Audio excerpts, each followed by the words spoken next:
신앙의 동지 여러분 안녕하십니까? 서정교회 최영석 목사입니다. 오늘 여러분과 함께 은혜를 나누고 싶은 말씀은 구약성경 말라기 2장 10절로 12절 말씀입니다. 제가 본문을 봉독해 드리겠습니다.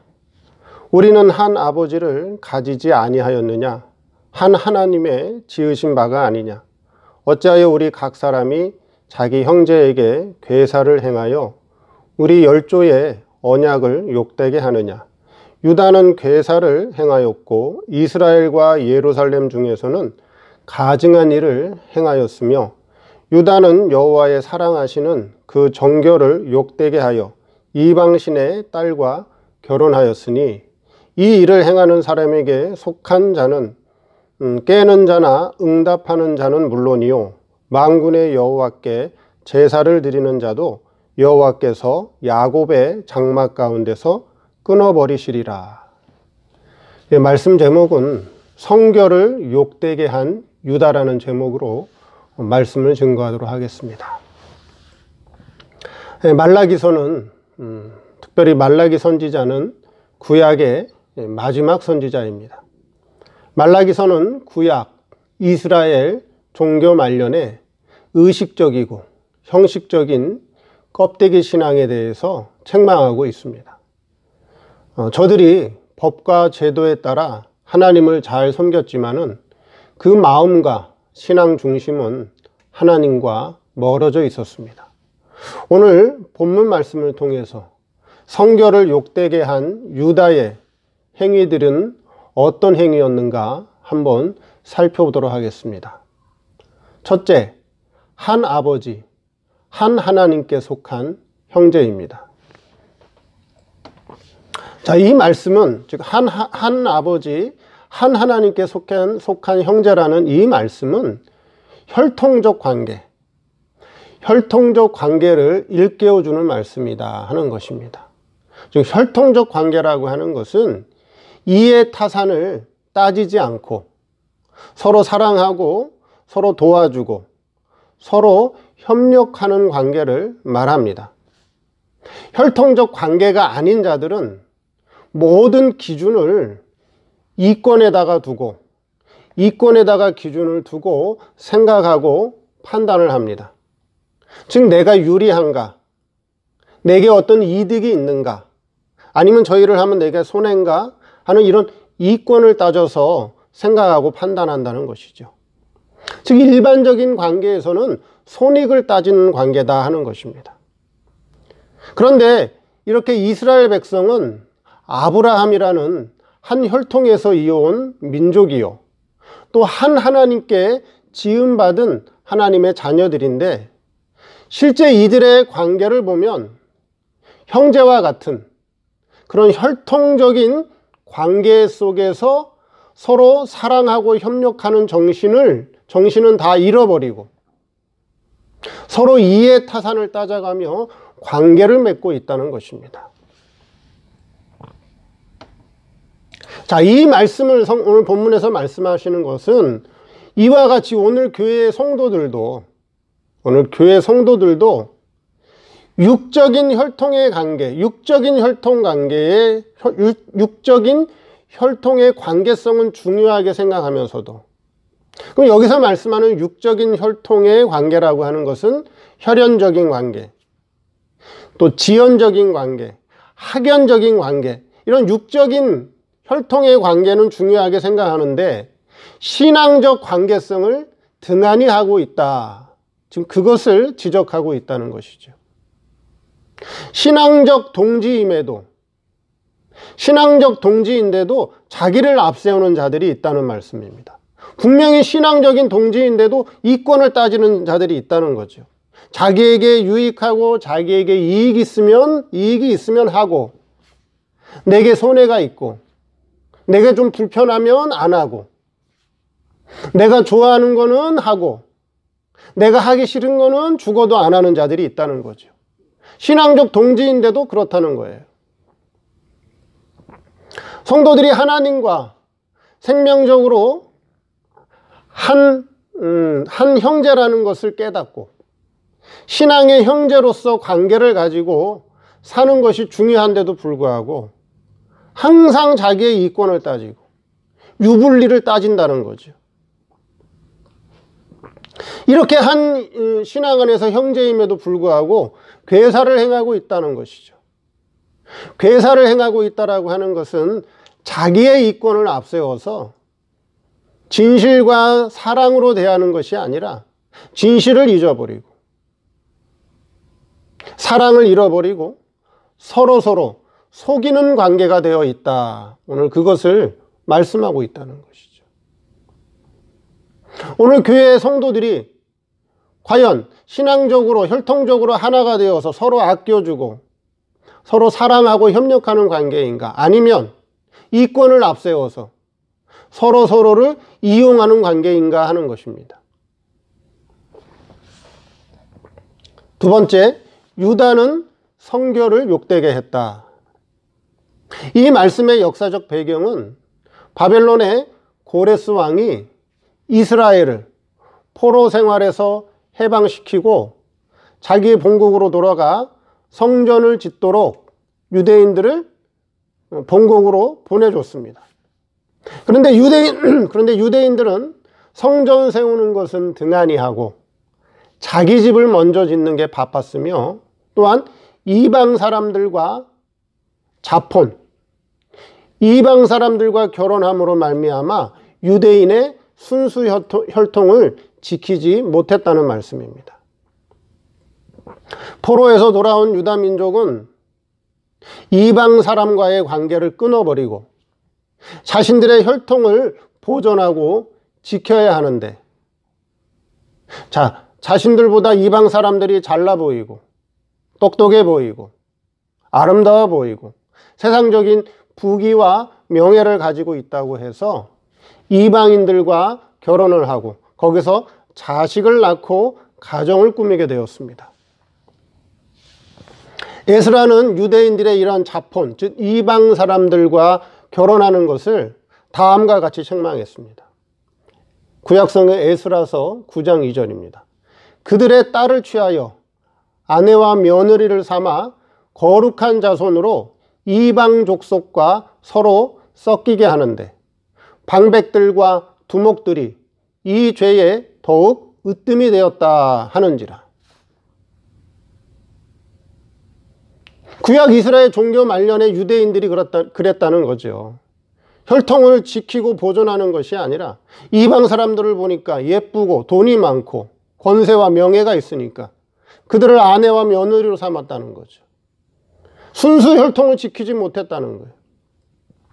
이 말씀은 오늘 교회와 성도들에게 그대로 적용되는 말씀이다 하는 것이죠. 세상적으로는 조금 부족해도, 세상적으로는 좀 가진 것이 없어도 믿음이 좋고 하나님 앞에 바르게 살려고 노력하는 자들보다는 믿음이 없어도 형식적인 믿음이라고 해도 그저 세상적으로 잘나고 세상적으로 똑똑하고 세상의 부귀와 권세를 가진 자들을 더 좋아하고 더 앞세운다는 것입니다.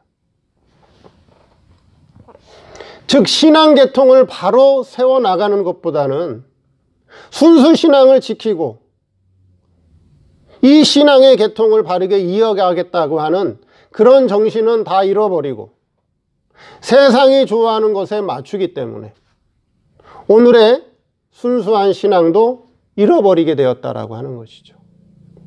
창세기 6장에서도 그런 말씀이 있죠. 창세기 6장에도 하나님의 아들들이 세상 딸들의 아름다움을 보고 자기 좋아하는 대로 아내를 삼았다, 그렇게 말씀하고 있죠.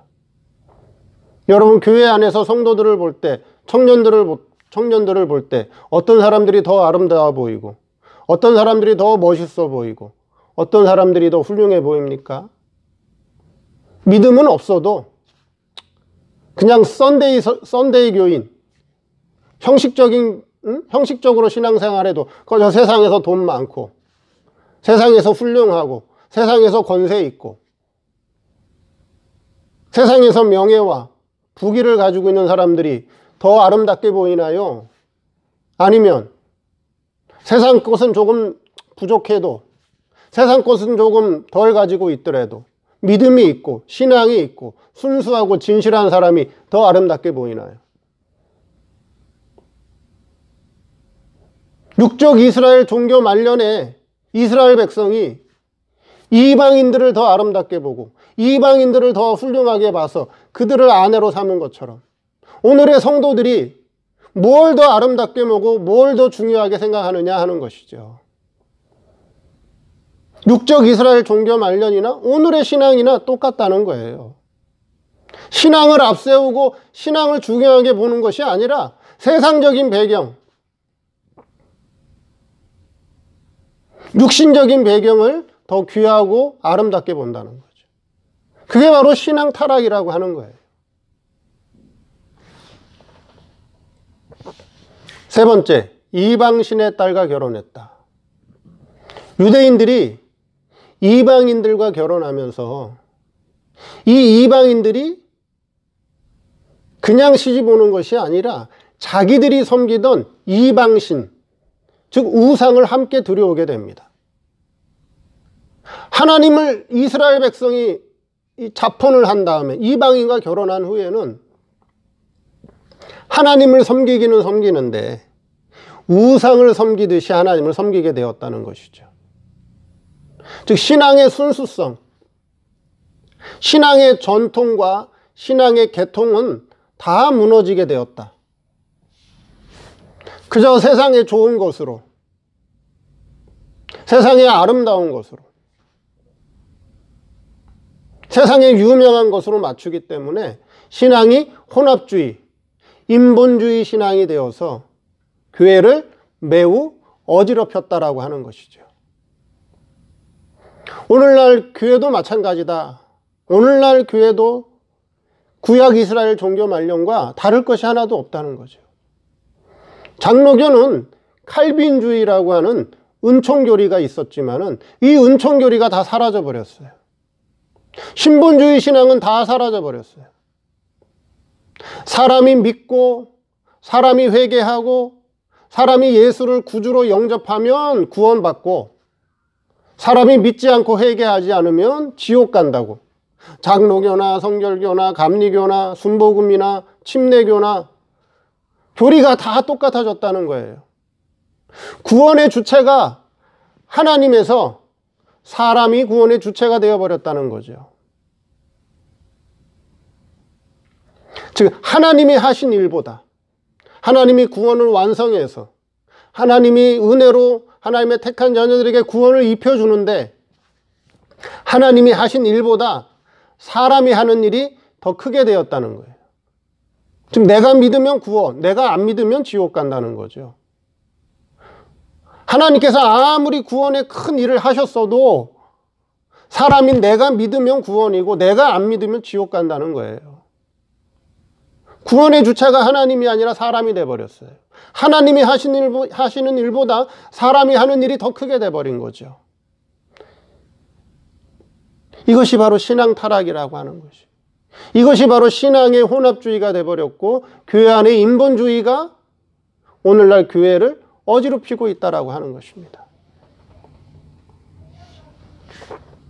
오늘의 교회가 세상이 더 커 보이고 세상에서 이름을 내고 세상에서 화려해지고 세상에서 웅장하고 큰 교회를 추구하는 그런 인본주의 신앙으로 인해서 하나님이 가장 귀하게 보시는 거룩, 성결을 다 잃어버렸다는 것이에요.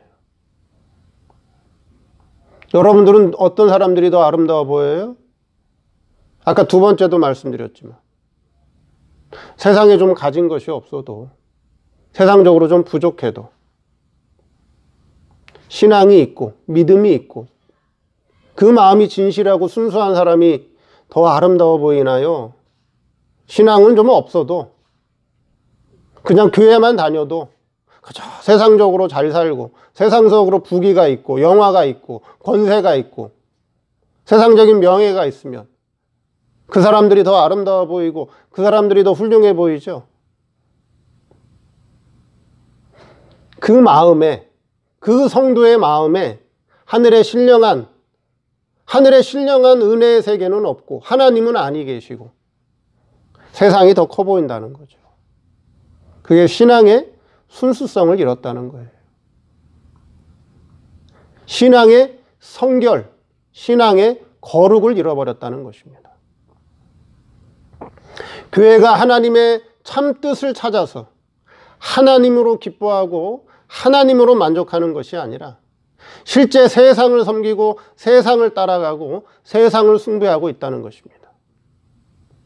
이 회개하지 못했던 유대인들, 형식적이고 껍데기만 남아있는 이 외식적인 종교, 의식적인 종교만 가진 이들, 신앙의 순수성을 잃어버리고 신앙의 거룩과 순결을 잃어버린 유대인들, 이 회개하지 않은 유대인들에게 하나님은 더 이상 선지자를 보내지 않았습니다. 선지자를 보내서 하나님의 말씀을 선포하지 않았습니다. 하나님의 말씀이 끊긴 시대, 하나님의 계시가 끊긴 시대를 암흑시대라고 합니다. 암흑시대. 그렇다면 오늘 성도들의 심령도, 오늘 성도들의 심령도 하나님의 새로운 말씀의 깨우침이 없다면, 하나님께서 주시는 새로운 말씀의 깨우침이 없다면 그 성도의 심령도 어둠 가운데 있는 심령이라고 하는 것을 오늘 말씀을 통해서 바르게 깨닫는 저 여러분 되시기를 바랍니다. 감사합니다.